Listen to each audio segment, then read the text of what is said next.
Bismillah. Assalamualaikum warahmatullahi wabarakatuh. Innal hamdalillah nahmaduhu wa nasta'inuhu wa nastaghfiruh wa na'udzu billahi min shururi anfusina wa min sayyiati a'malina. May yahdihillahu fala mudilla lahu wa may yudlil fala hadiya lahu. Asyhadu an la ilaha illallah wahdahu la syarika lah wa asyhadu anna Muhammadan abduhu wa rasuluh la nabiyya ba'dah. Allahumma 'allimna bima yanfa'una wanfa'na bima 'allamtana. Allahumma zidna ilma. Allahumma inna nas'aluka 'ilman nafi'a wa rizqan thayyiban wa 'amalan mutaqabbala. Allahumma inna na'udzubika min ilmin la yanfa' wa min qalbin la yakhsha wa min nafsin la tashba' wa min da'watin la yusma'. Allahumma inna na'udzubika minal arba'. Bapak-bapak, ibu-ibu rahimani wa rahimakumullah, semoga Allah merahmati kita semuanya. Alhamdulillah, kita bersyukur pada Allah Subhanahu wa taala atas nikmat-nikmat yang Allah berikan kepada kita, sehingga pada pagi hari ini Allah Subhanahu wa taala pertemukan kita dalam keadaan sehat walafiat di tempat yang mulia semacam ini, dan juga untuk melakukan kegiatan yaitu belajar mengaji. Bapak-bapak, ibu-ibu rahimani wa rahimakumullah, yang pertama kita syukuri bahwasanya ini semua nikmat Allah. Apapun yang kita nikmati, kita rasakan sekarang itu semua nikmat dari Allah. Maka kita harus mensyukurinya. Bagaimana caranya? Yaitu dengan mempergunakan nikmat-nikmat tersebut dalam ketaatan pada Allah Subhanahu wa taala. Kedua kali salawat dan salam semoga tercurahkan kepada Nabi Muhammad sallallahu alaihi wasallam, kepada keluarga beliau, sahabat-sahabat beliau, dan seluruh kaum muslimin yang senantiasa mengikuti beliau. Ketiga kalinya kula nyuwun sewu rumiyin nggih. Asmanipun kula Ja'far, asli kelahiran Demak, Ja'far Demaki. Kula asli Jawa tapi mboten saged basa Jawa. Basane mboten jelas nggih. Benten kali tiang Solo. Tiang Solo ini bosnya halus-halus ya. Jadi kalau di sini basa campur mawon nggih. Nggih. Campur nggih enten sing eco, ya enten sing mboten eco nggih. Bapak-bapak, ibu-ibu rahimani wa rahimakumullah. Sebuah hadis yang diriwayatkan oleh Abu Dzar, Jundub bin Junadah, tanglet dumateng Nabi sallallahu alaihi wasallam, atau bilang kepada Nabi sallallahu alaihi wasallam, qala li ya Rasulullah, atau qala li Rasulullah sallallahu alaihi wasallam. Rasulullah memberikan wasiat kepada Abu Dzar, dan wasiatnya ini bagus, saya sangat. Yang pertama, ittaqillaha haitsu ma kunta. Bertakwalah kamu kepada Allah dimanapun kamu berada. Wa atbi'is sayyi'atal hasanata tamhuha. Dan ikutilah perbuatan jelek kita dengan perbuatan baik, niscaya menghapusnya. Wa khaliqin nas bi khuluqin hasanin. Dan pergaulilah manusia dengan akhlak yang bagus, akhlak sing sae. Bapak-bapak, ibu-ibu rahimani wa rahimakumullah, hadis ini sahih diriwayatkan oleh para ulama ahlul hadis, ya, ada di kitab Ad-Darimi dan kitab yang lain. Pertama, wasiat Nabi dumateng sahabat Abu Dzar, dalam riwayat yang lain sahabat Mu'ad bin Jabal, itu ittaqillah, bertakwa kepada Allah. Ngertos bertakwa kepada Allah. Bertakwa kepada Allah niku menjadikan sesuatu antara kita dengan api neraka itu penghalang. Kedah kula lan panjenengan sedanten mboten lebet neraka. Takwa niku dari kalimat waqayaki wiqayah, yaitu penghalang. Dan takwa kepada Allah niku disebutkan Ali bin Abi Thalib menantu Nabi sallallahu alaihi wasallam niku napa? Al khaufu minal jalil. Kita takut kepada Allah yang maha mulia. Wal amalu bitanzil, mengamalkan isi Al-Qur'an dan hadis-hadis Nabi. Wal qanaatu bil qalil, nerimo pandum meskipun itu sekedhik. Wal isti'dad li yaumir rahil, dan mempersiapkan bekal untuk perjalanan yang jauh sekali. Bapak-bapak, ibu-ibu, kita ini hidupnya di fase-fase. Pertama fase ruh, dan itu nggak ada yang tahu kita berapa lama, tapi nggak terlalu lama. Setelah itu fase janin 9 bulan. Setelah itu fase kehidupan orang, dan kata Nabi, a'maru ummati baina sitin wa sab'in.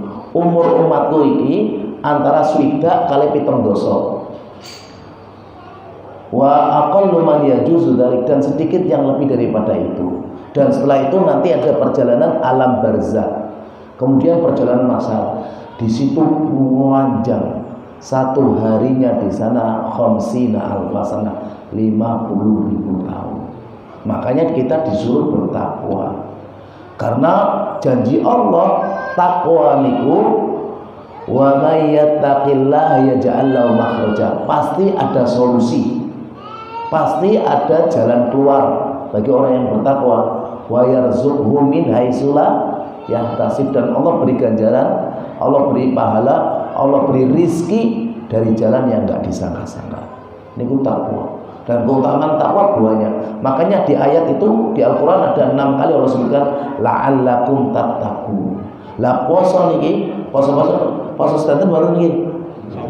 Alhamdulillah. Poso niki la'allakum tattaqun, agar kalian ini bertakwa. Nah, takwa juga niku enggak merasa paling pinter, paling sae, paling hebat, paling berjasa. Kata Abdullah bin Umar, takwa niku Allah taro nafsaka khairan min ghairik. Kamu enggak merasa dirimu lebih baik daripada yang lain.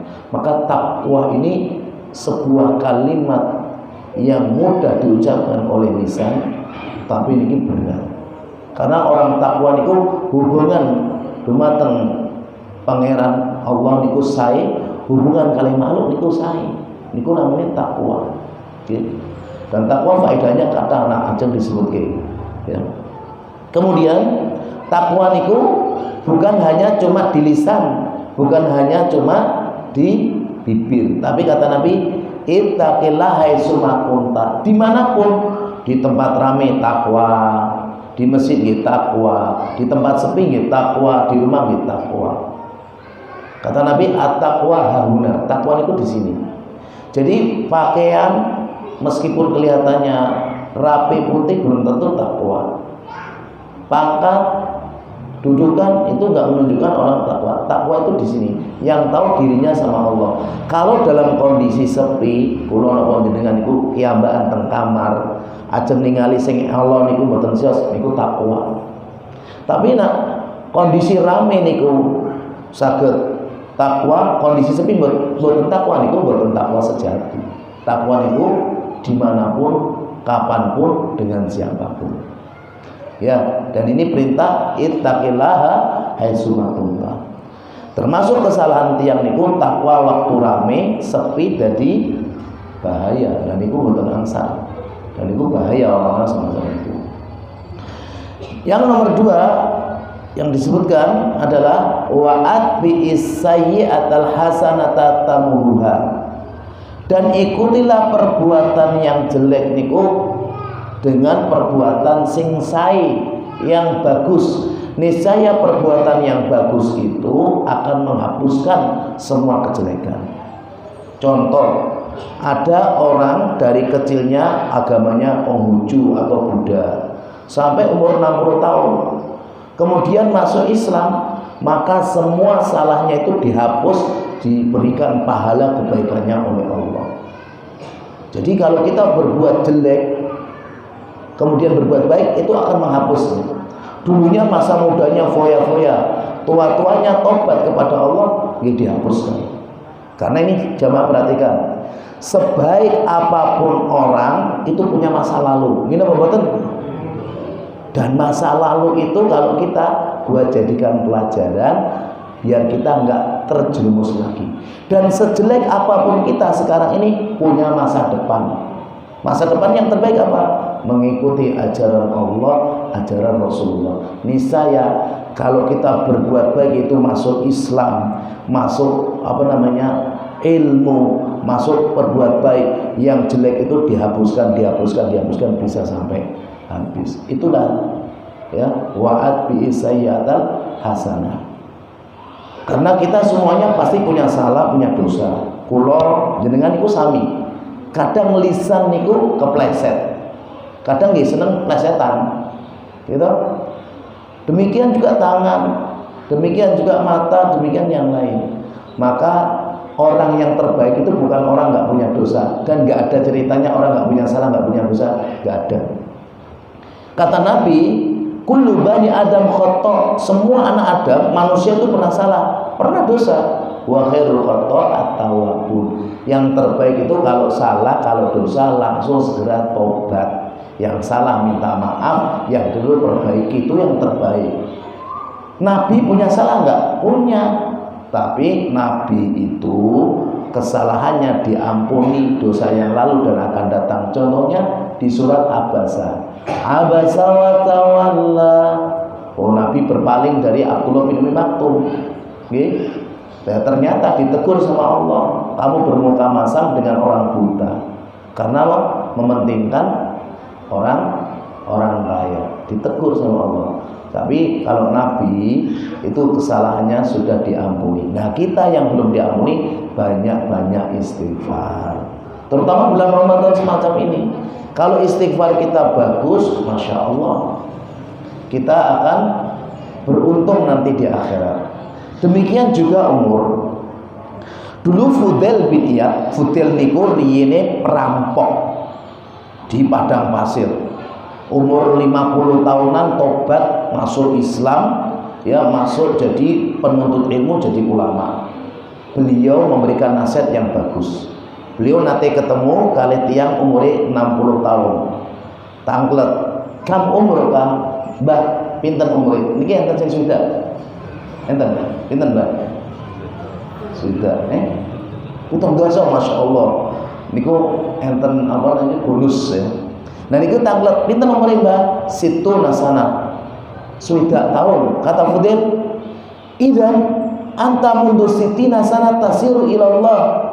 Berarti selama 60 tahun jenengan itu sudah mendekati menuju Allah. Kemudian Mbah niku bilang, innalillahi wa inna ilaihi raji'un.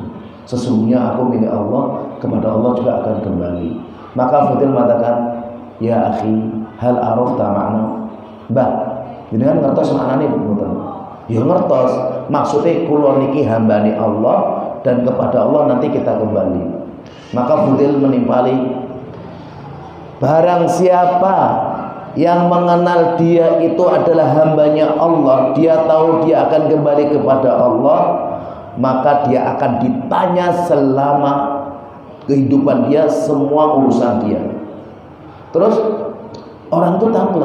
Nah terus gimana supaya kita nanti bisa bebas dengan pertanyaan itu?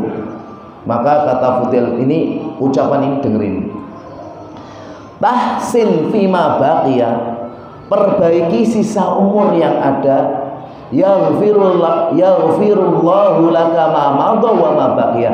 Niscaya Allah mengampuni dosa-dosa kita yang dulu dan umur yang sisa ini. Wa inna in asata fima baqiya. Tapi kalau umurmu sudah 60, 70 tapi masih berbuat jelek, enggak mau ngaji, enggak mau ibadah, akhadta fima baqiya wa ma madha, atau fima madha wa ma baqiya, engkau bakal disiksa yang lalu dan yang sisanya. Jadi kata beliau, kita dikasih umur itu manfaatkan sisa ini. Sama bulan Ramadan ini. Ramadan pertama belum khatam, ya 10 hari pertama belum khatam, 10 hari kedua belum khatam. Ini masih ada waktu untuk khatam. Kalau sudah 20 juz, ya sehari nanti 2 juz insya Allah khatam. Biar gak berat. yang jenengan habis subuh 2 lembar 15 menit, nanti habis zuhur 15 menit, asar 15 menit, tahu-tahu selesai. Okay? Jadi amalan itu yang paling bagus itu bukan banyak berbuatan gede tapi rutin. Khairul a'mal adwamuha. Nabi ngendika amalan yang paling sae niku yang terus-menerus wa in qal, meskipun sauprit. Nah, kalau jenengan berat ngawas misalnya atau dereng saged, ada kalimat ringan di lisan tapi berat dalam timbangan mahsyar mungkin, kemudian dicintai oleh Allah Ar-Rahman, yaitu subhanallah wa bihamdi subhanallahil azim. Gamel apa mboten? Apal mboten? Subhanallah wa bihamdi subhanallahil azim. Apal?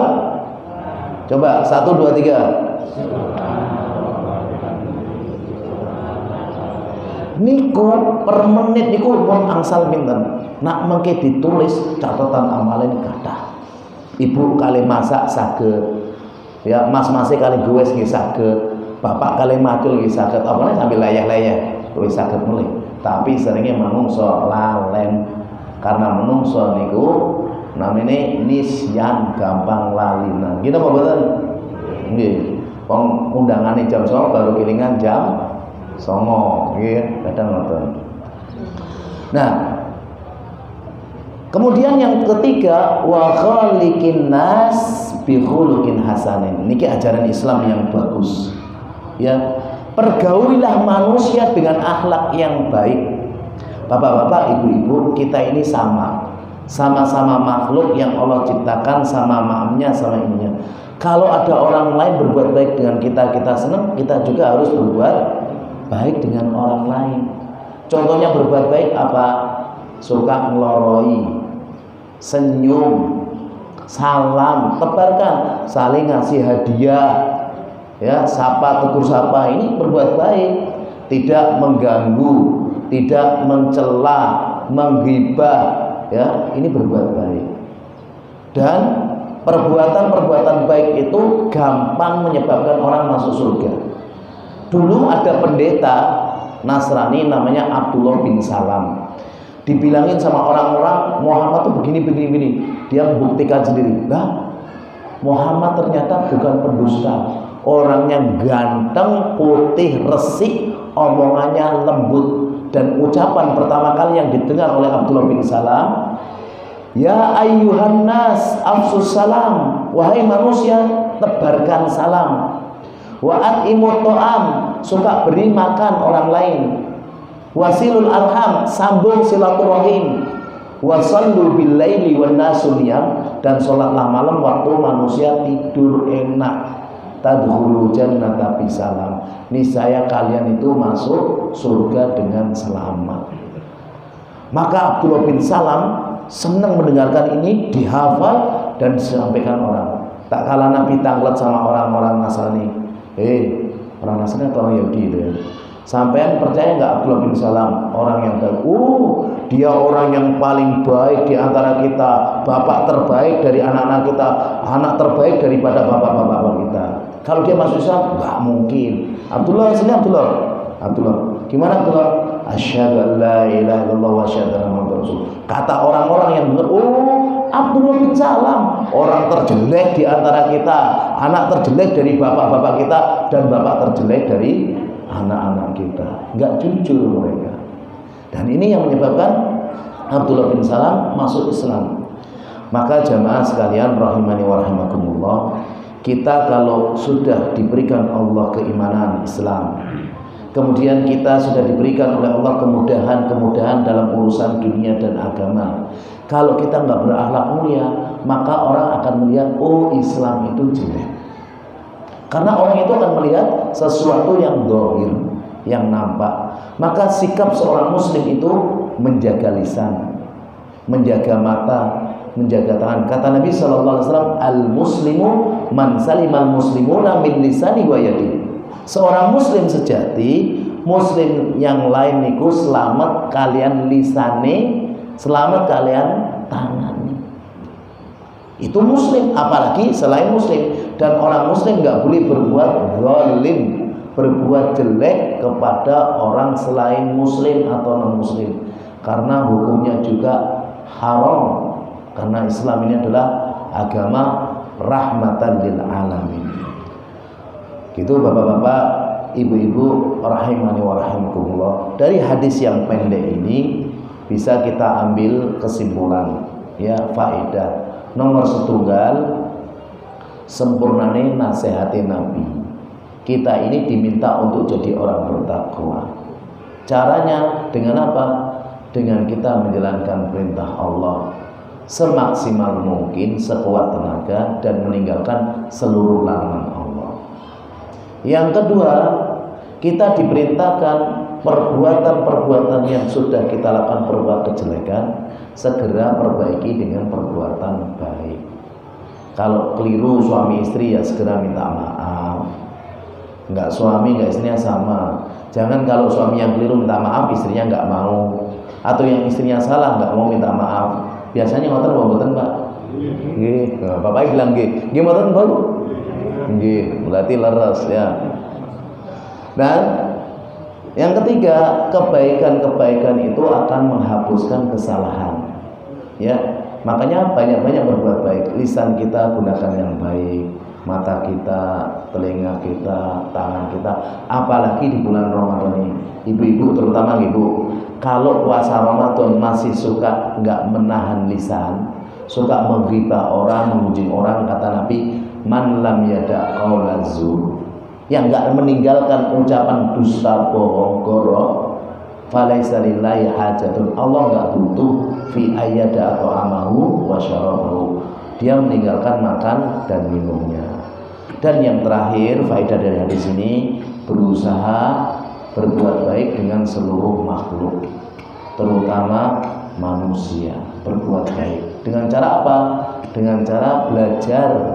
Kalau kita nggak belajar, nanti dikira berbuat baik, ternyata nggak berbaik. Contohnya, biasanya orang Jawa, laki perempuan salaman, ini kan baik. Itu nggak baik kalau bukan mahram, karena sudah ada aturan. Baik itu menurut Allah, baik itu menurut syariat, baik menurut Rasulullah. Dan bisa kita tahu ini dengan belajar dikit-dikit, tidak apa-apa, sing penting aja. Oke? Karena waktunya cuma setengah jam, ya sudah, saya ringkas sampai sini. Ada pertanyaan? Monggo, monggo Bu.